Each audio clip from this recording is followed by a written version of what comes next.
Welcome to Srihari's lessons. Hope you enjoy your time here. Continue listening and supporting. Hello friends.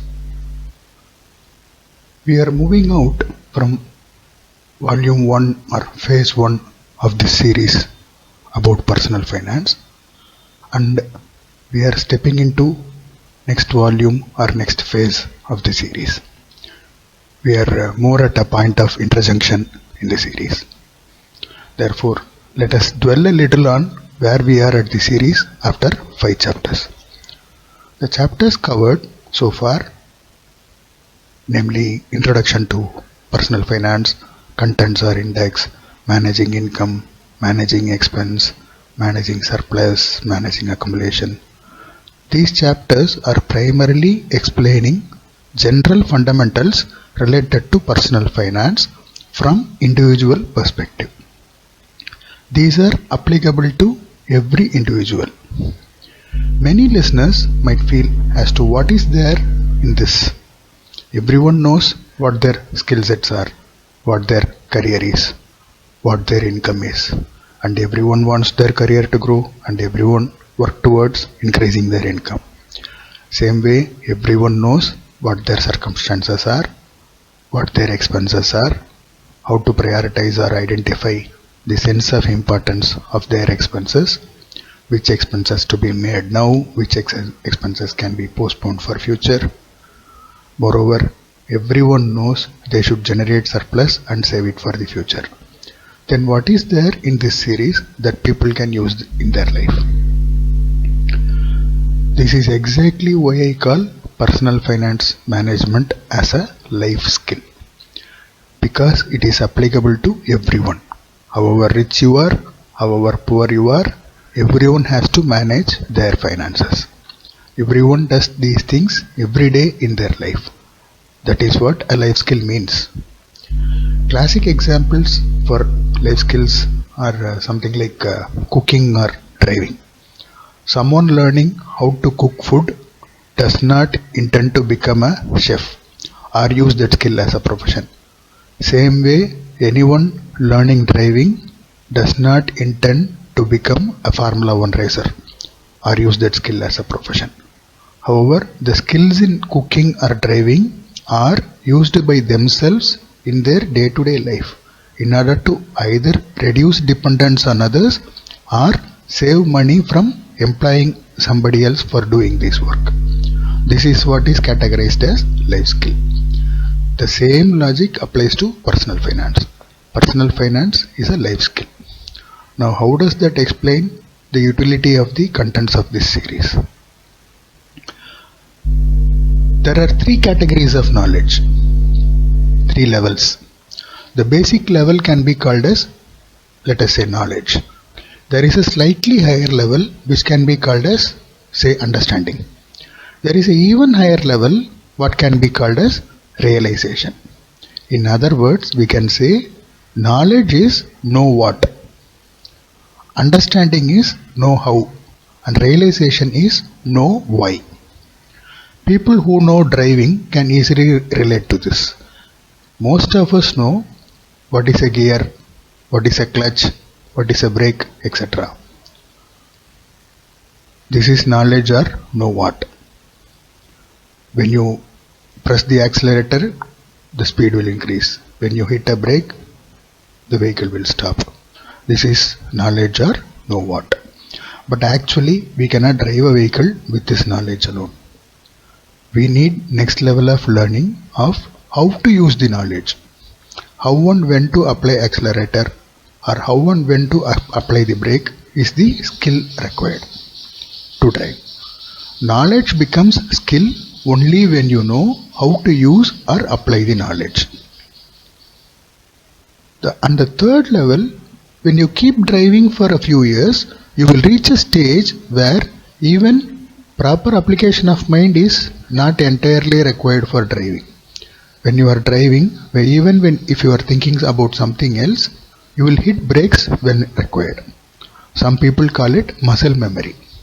Your hands and legs will handle driving even if your mind is slightly away. Guys, please I am not definitely advising mindless driving. Please keep your mind focused in driving when you are doing it. No second thought about that.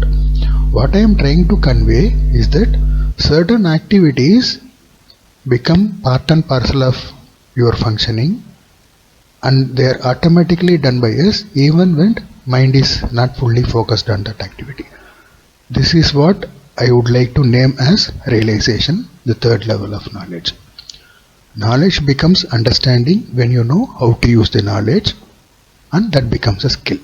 When you have regular practice and know why you are doing certain activities, that becomes realization or muscle memory. When we say muscle memory, it means that the activity becomes part of your self. Let me come back to the question on contents of the series.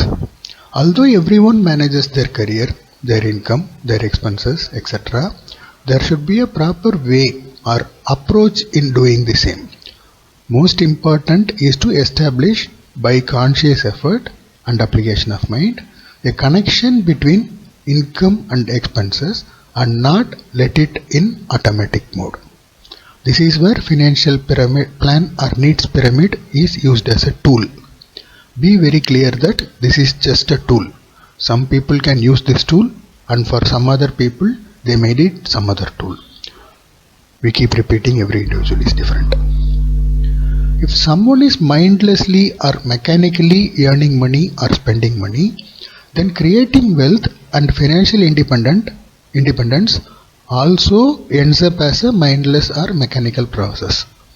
You may achieve it or you may not achieve it, but it is not in your hands. Instead, we should focus on all these elements and achieve financial independence through our conscious efforts. You should have a matching of expenses and income right through your life. We have seen earlier, you should increase your income and reduce your expenses to enable and enhance your surplus. Both these activities have limits and both involve a lot of efforts. If you are working towards increasing your income, you should have at the same time full understanding of what are your expenses. When you decide what your expenses are, you should have full understanding of how you are going to bring money for meeting those expenses. Both should remain connected with each other without fail. When you are designing your way of life, in other words your expenses, we should keep in mind how much of money you have through your income and savings. Everyone has the liberty and right to choose what your way of life or lifestyle should be. At the same time, every right comes with a duty.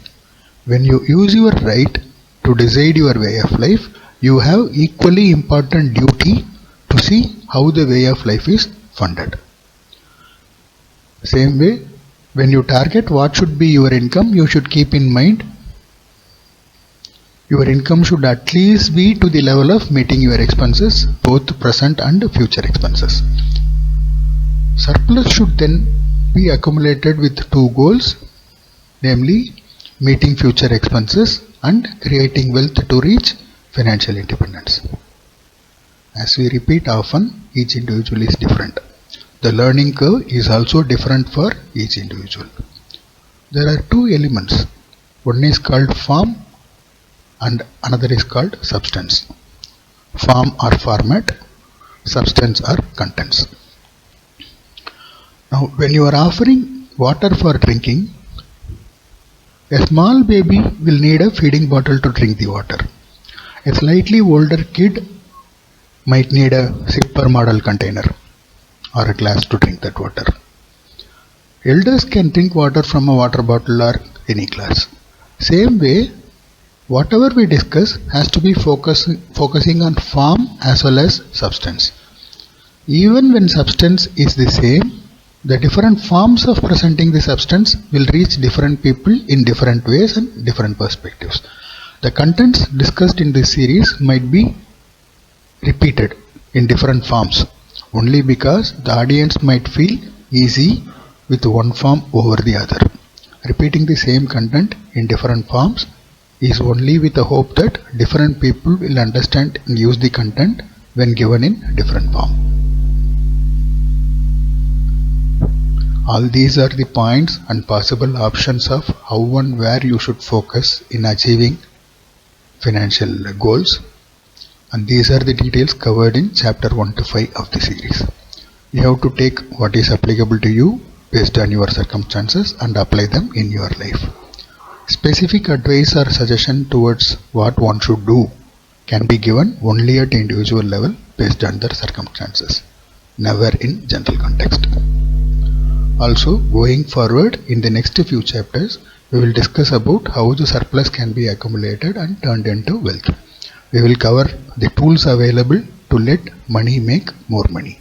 We will discuss about advantages or limitations of various tools, and in turn, who will be better placed to choose different tools based on their circumstances. There are multiple purposes for creating or inserting this chapter here. One is to impart these concepts, which is part and parcel of personal finance, and will keep repeating across the entire life of everyone, and therefore throughout this series. Another purpose is to give a break for chapters so far discussed to sink in and get ready for the next phase, more like reiteration of concepts covered so far. This is to create a bridge between past chapters and future chapters. This is because the chapters so far are more or less common for every individual. Although we mention each individual is different, there are a lot of level of commonalities in the topics discussed so far. However, in future chapters, people have to choose their actions based on the contents discussed. Therefore, this chapter will act as a bridge between the two. Hope these objectives are met with this content and everyone becomes wealthy and financially independent in life. With that, I will close this. We will see you in the next video. Thank you. Welcome to Srihari's lessons. Hope you enjoy your time here. Continue listening and supporting.